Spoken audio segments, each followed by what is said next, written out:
ओम नमः शिवाय। सभी व्यूअर्स को धन्यवाद करते हुए आने वाला समय कैसा जाने वाला है 2024 का, धीरे धीरे करके बस अब नया सा लगने वाला है। सबके मन में उत्सुकता होती है, मेरे भी मन में होती है कि अब आने वाला जो समय है हमारा कैसे बीतेगा, एक वर्ष पूरा।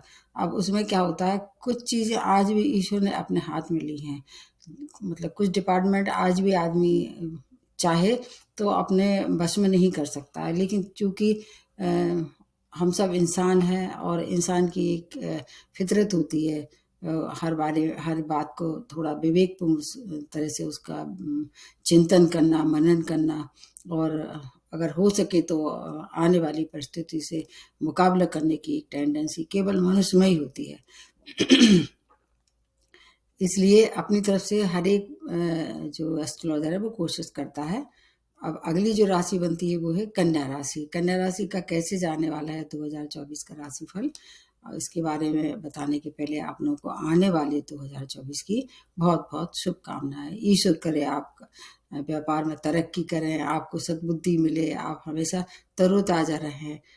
ऐसा माना जाता है कि कन्या राशि वाले कैसे होते हैं, सुकुमार होते हैं। ये इनकी वाक्पटुता बहुत अच्छी होती है, मतलब इनकी वाणी में बहुत जादू होता है, बतूनी भी बहुत होते हैं, व्यापारी भी अच्छे होते हैं। इसका वीडियो मैंने अलग से भी बनाया है कन्या राशि के लिए। यह क्योंकि ये बुध की राशि है, इसलिए बुध इनके जीवन में बहुत महत्वपूर्ण भूमिका अदा करते हैं। अब आपके नेटल चार्ट में अगर बुध बहुत अच्छा है, जो कि भद्र नामक पंचमहापुरुष का निर्माण करते हैं, आप मान के चलिए बहुत व्यापार में बहुत उन्नति करेंगे। और आपकी जो बुद्धिमत्ता है उसका कोई जवाब ही नहीं है, आपके सामने कोई टिक नहीं सकता है। मिलनसार भी बहुत होते हैं, मधुरभाषी होते हैं, लेकिन थोड़े से क्लेवर टाइप होते हैं, चालाक किस्म के इंसान होते हैं। अपना काम निकालने के लिए ये कैसे भी अपना रास्ता अपना सकते हैं, इसलिए यहाँ थोड़ी सी इनकी सावधानी इनकी तरफ से। ये तो अपना काम निकाल लेते हैं, लेकिन संग में काम करने वाले हैं वो थोड़ा सा उन्हें सावधान रहने की आवश्यकता है। और सबसे अच्छी बात है कि जो बुध प्रधान राशियाँ होती हैं या बुध का जो प्रभाव होता है, क्विक रिजल्ट होता है। एक बुध और एक मंगल, किसी किसी कहीं कहीं सूर्य भी अच्छा दे सकते हैं अगर नेटल चार्ट में अच्छी है उनकी स्थिति। तो अब बुध के लिए ज़्यादा बताने के पहले, पूरे वर्ष भर उनको बताने के पहले आप लोगों को ये जो 4 ग्रह हैं जो कि स्तंभ कहे जाते हैं एस्ट्रोलॉजी में, जैसे 4 स्तंभ होते हैं अपने उन पर टिका रहता है, ठीक इसी तरह से ये भी है। 4 ग्रह कौन कौन से हैं? बृहस्पति है, शनि है, राहु और केतु 2 छाया ग्रह हैं। आपके नेटल चार्ट में कन्या राशि वालों के लिए कहाँ इनका स्थान होगा और कितना आपके लिए लाभप्रद रहेंगे, कहाँ सावधानी रखनी पड़ेगी, और बुध की स्थिति भी क्या रहेगी। वैसे तो मैं शॉर्ट में भी बीच बीच में बताती रहती हूँ, उसको भी आप देखना जरूर, क्योंकि ये थोड़ा सा बहुत कॉमन होता है, बहुत जनरल होता है। एक ही राशि की करोड़ों व्यक्ति होते हैं। अगर आपकी महादशा अंतर्दशा किस ग्रह की चल रही है, आपके पास 7.5 ढैया चल रहा है, या इस तरह से बहुत से फैक्टर होते हैं, उनको इसमें ज़रा बताना मुश्किल ही होता है। एक तो क्या है कि सबका नेटल चार्ट, सबका भाग अलग अलग होता है, क्योंकि आज भी बहुत सी चीज़ें ऊपर वाले ने अपने हाथ में ली हैं, फिर भी हम सब कोशिश कर सकते हैं उसको सुधारने की और उससे बचने की। जो देवगुरु बृहस्पति के बारे में बता देते हैं। सबसे पहले अभी जहाँ चल रहे हैं वो आपके अष्टम भाव में चल रहे हैं। 1 मई से अपनी राशि बदल के आपके भाग्य स्थान में आ जाएंगे।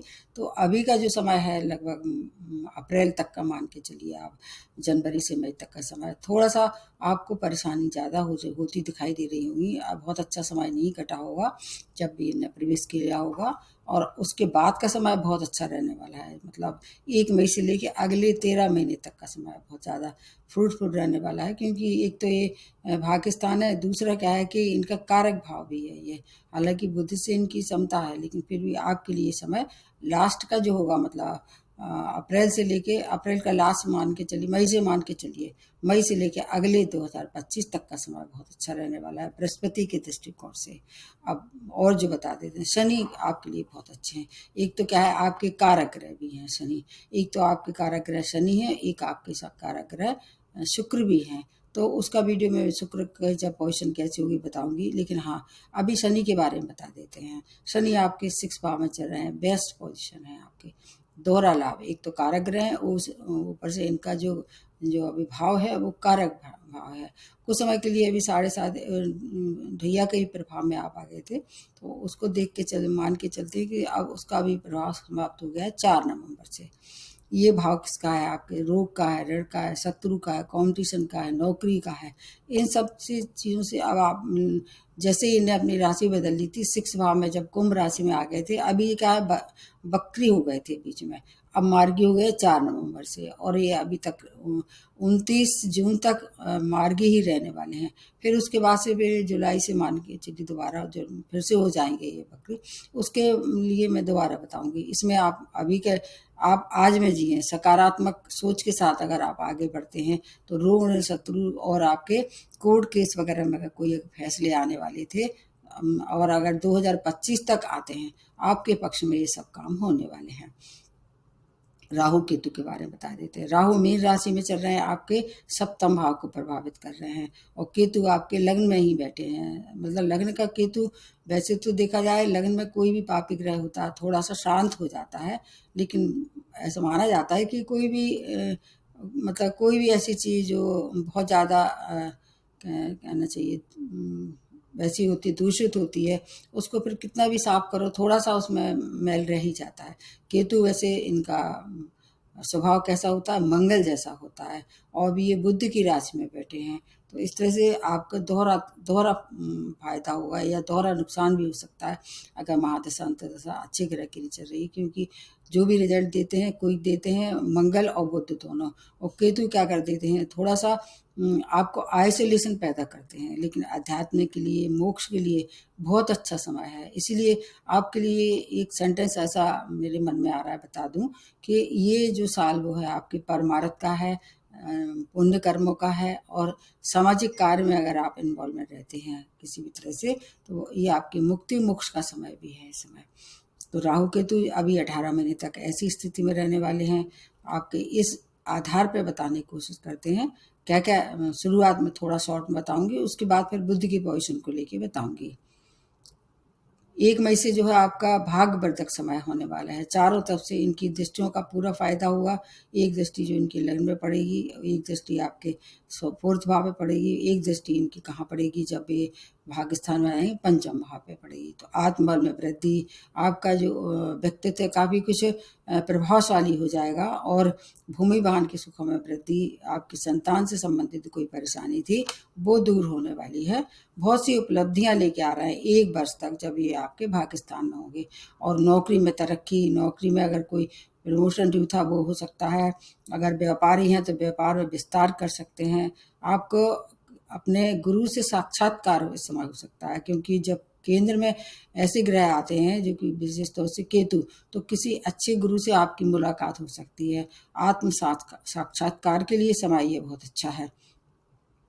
भाग्योदय होने वाला है। संतान सुख की कामना रखने वाले, आप चारों तरफ से अगर निराश हो गए थे, आप कोशिश करेंगे, क्योंकि एक शनि की राशि आपके 5म भाव में है, और उनकी जो दृष्टि होगी उसका भी पूरा लाभ आप मिलेगा। जब गुरु आ जाएंगे तो वो एक दृष्टि इनके 5म भाव पे पड़ेगी। तो संतान सुख, संतान की उन्नति, संतान की हेल्थ या उनका विवाह है, ऐसे जो कि मैटर थे अभी अनसॉल्व थे, कहीं से परेशानी से आप जूझ रहे थे और कोई लक्ष्य नहीं प्राप्त हो रहा था, हर एक लक्ष्य की प्राप्ति होने वाली है।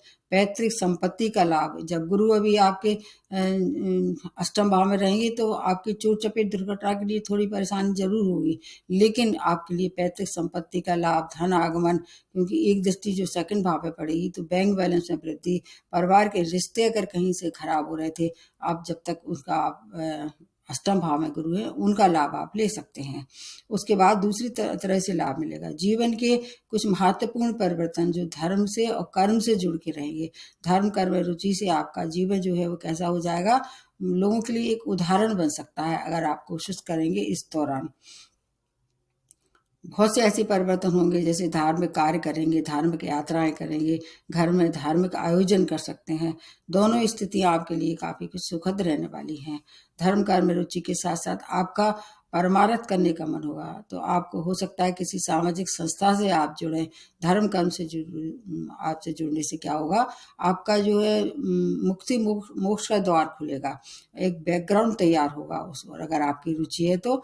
और इसके अलावा राहु आपके सप्तम में है, तो राहु की वजह से थोड़ा सा आपको भ्रमित करेंगे, लेकिन अगर नेटल चार्ट में गुरु की पोजीशन बहुत अच्छी है, आपके गुरु आपके जब भाग्य स्थान में आ जाएंगे तो जहाँ तक मेरा अनुमान है राहु आपका विवाह भी करा सकते हैं, तो विवाह के लिए भी संबंध फिर समय बहुत अच्छा रहने वाला है। वैवाहिक संबंध अगर खराब हो रहे थे उसमें भी सुधार होने वाला है। अगर व्यापारी थे, क्योंकि सप्तम भाव अगर मीन राशि है और राहु वहाँ है, तो आप व्यापार विस्तार भी कर सकते हैं। एक्सपोर्ट इम्पोर्ट का व्यापार आपके लिए अच्छी सूचना लेके आ रहा है। और अगर आपने शादी के लिए कोशिश कर रहे हैं तो आप कोशिश कीजिए कि कोई विदेश में जहाँ आप रह रहे हैं, मतलब जैसे जिस कंट्री में आप रह रहे हैं दूसरी कंट्री में हो सकता है आपका जीवन साथी इंतजार कर रहा हो, तो जब आप सर्च करते हैं तो उस एक पॉइंट ये भी ध्यान में रख के चलें, विवाह अगर करते हैं तो विवाह के बाद आपकी इस समय उन्नति हो सकती है, आपके लिए फिर समय बहुत अच्छा है। आप धार्मिक एक पाथ मतलब जैसे कह सकते हैं उसका आप निर्माण करेंगे। जब आप धर्म कर्म से जुड़ के रहते हैं तो बाकी चीज़ें फिर सांसारिक चीज़ों से थोड़ा सा आपका मोह कम हो सकता है, उसमें भी आपको थोड़ा ध्यान रखना पड़ेगा। इस समय शनि जो है विपरीत राजयोग का निर्माण कर रहे हैं, इसलिए ऐसा युग बहुत कम बनता है। जॉब में प्रमोशन, आपके बॉस से कोई अनबन थी वो दूर होगी, बहुत सी सौगातें लेके आ रहे हैं कन्या राशि वालों के लिए ये समय। बहुत से राजयोग का भी निर्माण होगा इस दौरान। फिर अलग अलग बुद्ध की पोजीशन और मैं आपको बता देती हूँ कि क्या क्या होगा इस समय। बुद्ध जब जैसे आपको जनवरी से में जब रहेंगे, शुरुआत के समय रहेंगे, आपके लग्न में ही रहने वाले, बहुत सारा धन मान सम्मान सब कमाने वाले हैं। उसके बाद फिर आपके जनवरी में इस फोर्थ भाव में आ जाएंगे, धन संपत्ति का लाभ, मानसिक संतुष्टि मिलेगी, माता के हेल्थ में सुधार होने वाला है। उसके बाद फिर ये फरवरी में आपके फिफ्थ भाव में आ जाएंगे, संतान से संबंधी समस्याओं का हल।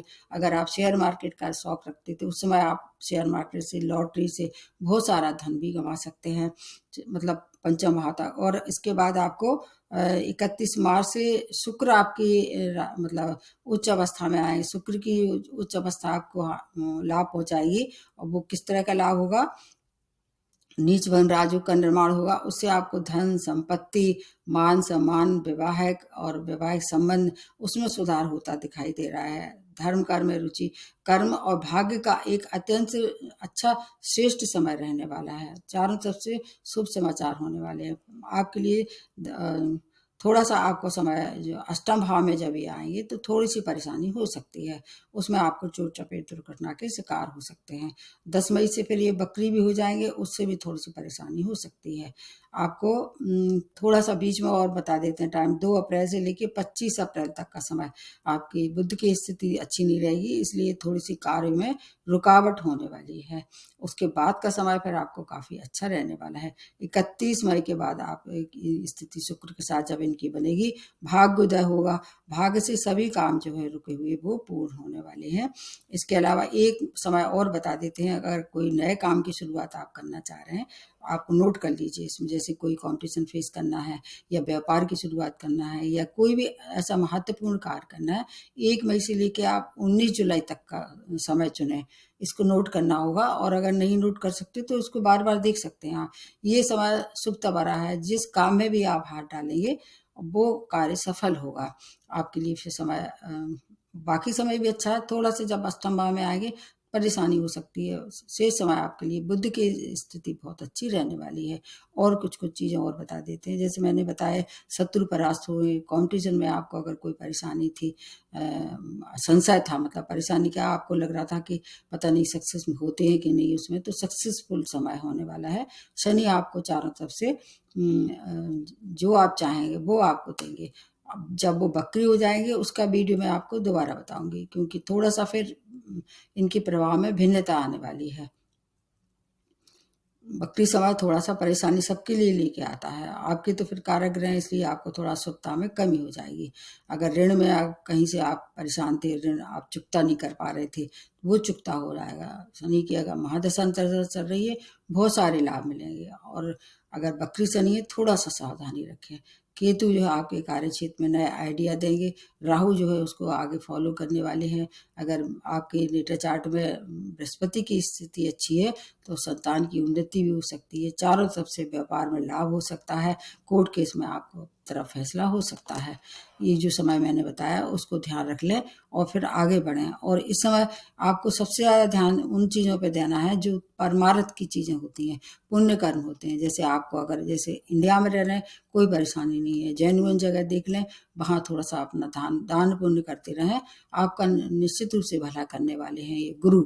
गुरु के वैसे थोड़ी परेशानी होती जब अष्टम भाव में रहेंगे, उसके बाद का समय बहुत अच्छा है। अगर आप इंडिया के बाहर रहते हैं तो वहाँ थोड़ी सी इस तरह से पुण्य धर्म कर सकते हैं, तो उतनी परेशानी इंडिया के तरह से नहीं हो पाती, लेकिन थोड़ी सी होती है। उसमें आपको एनिमल सेंटर में जाके काम करना चाहिए, या ऑर्फन के जहाँ बने हुए हैं कुछ कुछ आप दान करते रहना चाहिए। अगर आप अपनी इनकम का ये थोड़ा सा भी समय और पैसा दान करते हैं तो ये वर्ष आपके लिए चारों तरफ से पुण्य कर्म कमाने का है। विशेष रूप से आपके लिए ये साल बहुत अच्छा रहने वाला है इस तरह से।